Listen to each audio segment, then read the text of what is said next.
Emmanuel Macron's recent statements regarding Israel's military operations have indeed sparked significant backlash. His advocate for a ceasefire and halt arms deliveries to the region in the ongoing conflict between Israel and Hamas, along with his condemnation of Israel's ground operations in Lebanon, has led to mixed reactions both domestically and internationally.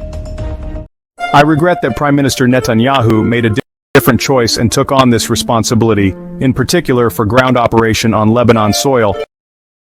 And so, if we call for ceasefire, the consistent thing to do is not to supply the weapons of war.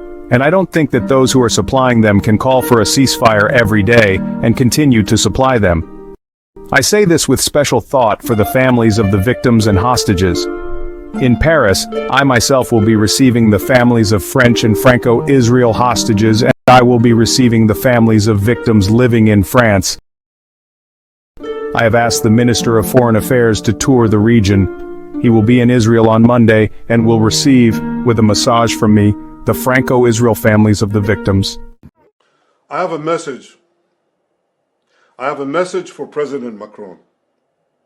Today, Israel is defending itself on 7 fronts against the enemies of civilization.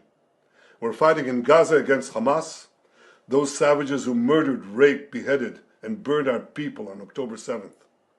We're fighting in Lebanon against Hezbollah, the most heavily armed terror organization in the world, which was planning an even greater massacre than October 7th on our northern border, and that has rocketed Israeli towns and cities for nearly a year.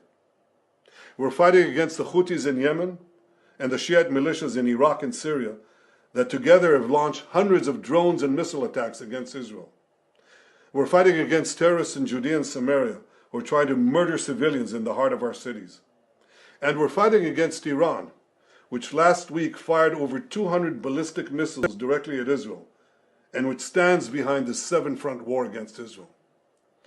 As Israel fights the forces of barbarism led by Iran, all civilized countries should be standing firmly by Israel's side.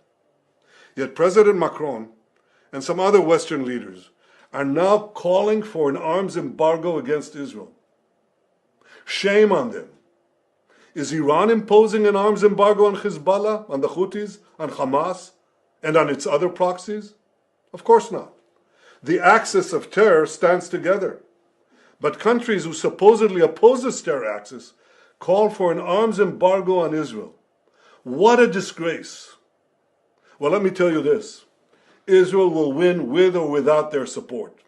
But their shame will continue long after the war is won.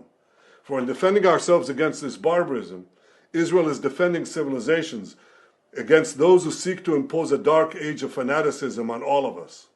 Rest assured, Israel will fight until the battle is won, for our sake and for the sake of the peace and security of the entire world. It cannot be tolerated. We stand with Israel and we recognize her right to self-defense in the face of this aggression. Iran must stop these attacks, together with its proxies like Hezbollah. Considering France's historical ties to Israel and its role in the region, Emmanuel Macron should seriously reconsider his involvement in controversial global issues, as his approach has led to significant backlash both domestically and internationally. His recent opposition to Israel's ground operations in Lebanon, which he framed as a call for de-escalation and civilian safety, has been met with mixed reactions.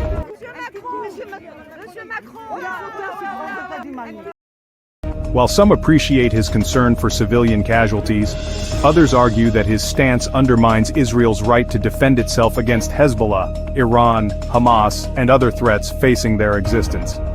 The reaction in Israel has included expressions of disappointment and accusations of Macron being out of touch with the realities on the ground. Some Israeli officials have suggested that his comments may encourage further violence rather than promote peace. Critics argue that Macron's comments undermine Israel's right to defend itself, while supporters view his stance as a necessary call for de-escalation and humanitarian considerations. Amid rising civilian casualties, his comments have been perceived by some as inconsistent, particularly in light of his actions in Africa that have drawn significant scrutiny and criticism. The criticism of Macron is far more pronounced. His military interventions in the Sahel region are often viewed as neo-colonial, exacerbating anti-French sentiment among populations who perceive France's involvement as self-serving, rather than genuinely supportive of local stability.